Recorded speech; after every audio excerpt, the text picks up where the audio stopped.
Hi guys! Another day, another budol. As you can see, ngayon kami ay magbe-breakfast kasi mamaya meron kaming pupuntahan. Kita nyo naman sa title, nandito kami ngayon sa IKEA Calgary.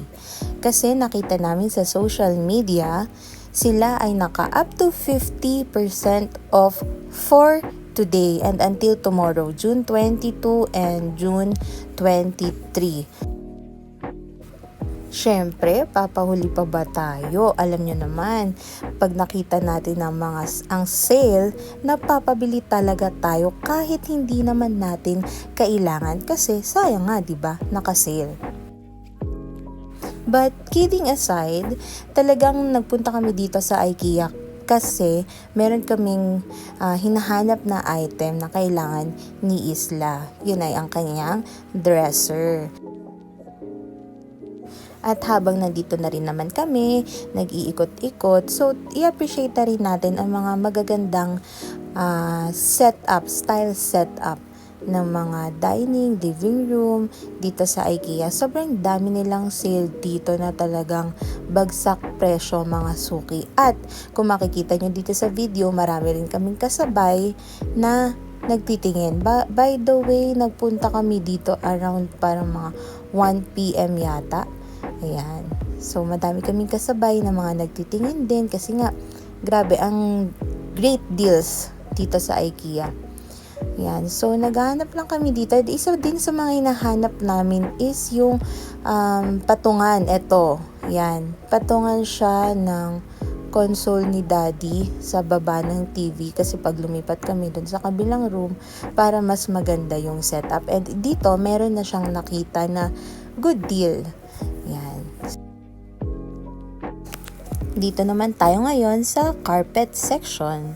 Marami dito mga doormat, yan, pang bathroom, and mga iba't ibang mga carpets. O, diba? May Happy Pride. Yan. Dami tayo dito nakita ng mga mura lang at talagang sale. Imagine 99 cents. Actually, madami talaga dito.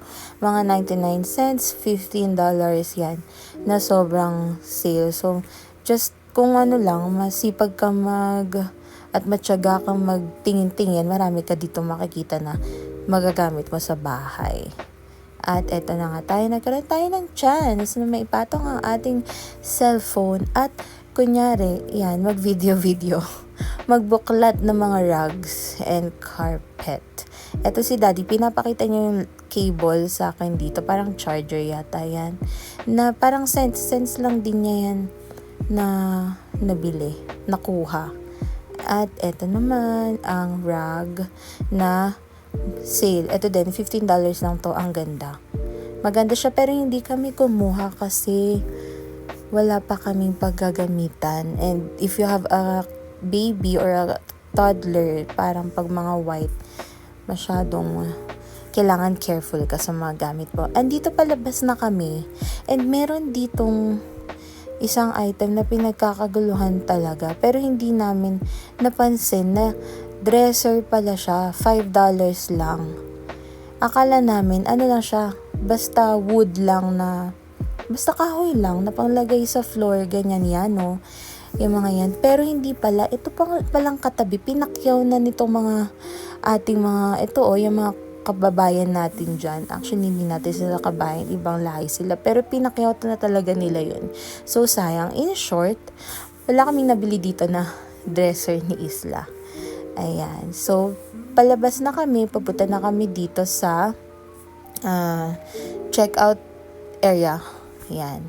And nakita namin tong tray na 4 layers, $15 lang din siya, nakasale siya. So, grabe, ang haba ng pila dito sa checkout. May self-service checkouts din, pero mas mahaba yung pila. So, we opted to line here na lang sa checkout counter.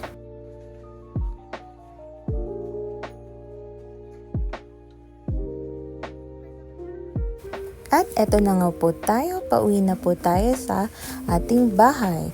Disclaimer lang po, wala pong baby ang nagutom sa buong video na ito. At dahil mga 3 PM na rin ng mga oras na ito kami nagugutom na, so nag-decide kami na mag-take out na lang ng pizza sa aming paboritong pizza shop na napakasarap, hidden gem, and very affordable pa. So yan, enjoyin muna namin ang pagkain ng pizza bago tayo mag-haul. Etong flavor pala na to is beef. Hulaan nyo na lang kung saan tong tinutukoy ko na pizza shop na to. Comment nyo down below. And as promised mga suki, ito na ang ating item number 1 na nabili. For 49 cents, meron ka ng lagayan ng condiment. Our next item, isa din to sa mga mabenta dun sa IKEA kanina. Marami din ng uhan ito. Sabi nga ni mama, meron daw isang babae, buong cart, yan yung laman. So for $4.99, meron ka ng 3 pots, diba? And ito, nanguha rin si daddy ng picture frame. Yan, diba? 99 cents. Ayan, very affordable. Mura lang. At syempre, hindi mawawala ang aesthetic na orasan, wall clock. Partner mo pa ng aesthetic na storage box para sa ating rack. And for our last item, hindi man kami nagwagi sa dresser ni Isla, nagwagi naman kami dito sa hanging shelf.